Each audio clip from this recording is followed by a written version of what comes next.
இன்றைக்கி என்ன ரெசிபி பார்க்க போகிறோம் பார்த்தீங்கன்னா, சிக்கன் பிரியாணி தான் என்னோடய ஸ்டைலில் எப்படி செய்கிறதுன்னு பார்க்கலாம் வாங்க. Welcome to Priya's recipes room. இது செய்கிறதுக்கு ஒரு பேனில் 25 ml நான் எண்ணெய் விட்டுருக்கேன். அது கூட நான் ஸ்பைசஸ் எல்லாமே சேர்த்துருக்கேன். அதுக்கப்புறம் ஒரு 4 பெரிய வெங்காயத்தை நான் கட் பண்ணி வச்சுருக்கேன். அதையும் சேர்த்து நல்லா கலர் சேஞ்ச் ஆகி வர வரைக்கும் நல்லா வதக்கணும்.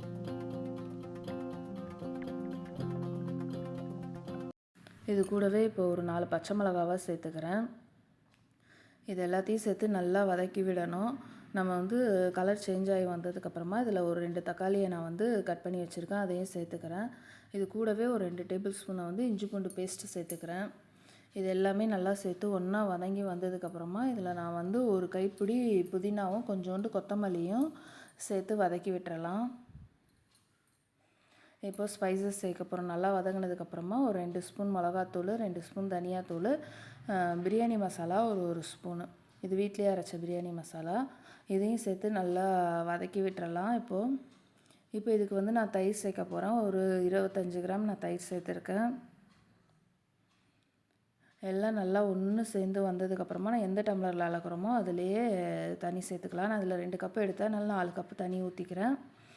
தேவையான அளவு உப்பு, இது எல்லாத்தையுமே போட்டு நல்லா மூடி வச்சிடலாம். நல்லா கொதித்ததுக்கப்புறமா இதில் நான் 750 கிராம் சிக்கனு அதை சேர்த்துக்கிறேன். இதை போட்டு நல்லா கலந்து விட்டு கொஞ்சம் நேரம் மூடி வச்சிடலாம், ஒரு 10 நிமிஷம். சிக்கன் வெந்துடும். அந்த மிளகாத்தூள் வடலாம் போனதுக்கப்புறமா நம்ம ஊற வச்ச அரிசியை வடிகட்டி வச்சுருக்கேன். அரிசி நான் 600 கிராம் எடுத்திருக்கேன் அரிசி. இதையும் சேர்த்து விட்டு நல்லா மிக்ஸ் பண்ணி விட்டுறலாம். அரிசி சேர்த்ததுக்கப்புறமா ரொம்ப கிளறாமல் ஜென்டிலாக கிளறி விட்டுறலாம். மூடி போட்டு ஒரு 10 நிமிஷம் வேக வச்சோன்னா இந்த மாதிரி தண்ணி எல்லாம் மேலே சேர்ந்து வரும். இப்போ இதில் நம்ம வீட்டில் பழைய தோசைக்கல் ஏதாவது இருந்ததுன்னா அதில் வச்சு தம் போட்டுடலாம். இந்த ஸ்டேஜில் நம்ம உப்புலாம் செக் பண்ணிவிட்டு நம்ம உப்பு சேர்க்கணுன்னா சேர்த்துக்கலாம். அதுக்கப்புறம் நான் 25 மினிட்ஸ் லோ ஃப்ளேமில் வச்சு தம் போட்டிருந்தேன்.